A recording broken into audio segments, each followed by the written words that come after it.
It's time to get in the real estate of mind, and Scott Larimer, a real estate associate, realtor associate with Coldwell Banker, is going to help us. Scott, thanks for being with us this morning. And we're talking about buying as an investment. There's all kinds of different ways you can think about that. And I guess what's one way to start thinking? You're looking at income, you're looking at appreciation, but also cash flow on the property. So you can look at renting your property out.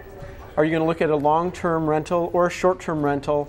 Some of the components with short-term rental are being able to rent it daily and weekly versus monthly minimums. Now, you can't do that everywhere, right? There's something called, what is it, the non-conforming use certificate. Right. That's a certificate issued by the state. They don't offer them any longer. So if you buy a property that has it, you can maintain that certificate. Once it goes away, you can't reinstate it. And that non-conforming means that in a residential area you could rent it for short term. Is that what it means? Right. Yeah, daily weekly rental for a single family or condo.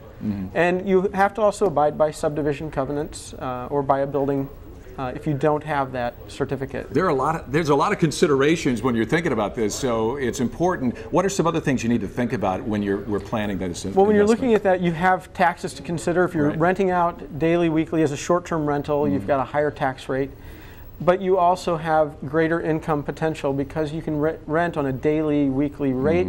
That's going to be significantly higher than a monthly rate. So you're measuring and balancing risk. Your taste for risk, I guess. Right. What's your taste for risk? Can you handle having vacancies?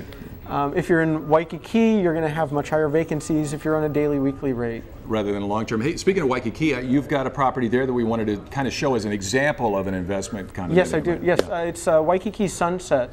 And it does have a non-conforming use certificate, so you can rent it daily, weekly. All right. And it's in the area it's zoned in. You need that non-conforming use certificate. And I think the bottom line of this conversation, Scott, and I know you'll agree, is that you really need a realtor, an expert, to help you go through all of these different considerations. Real estate professional as well as your financial planner. Scott Larimer, realtor associate with Coldwell Banker, helping us to get in the real estate of mind. Thank you.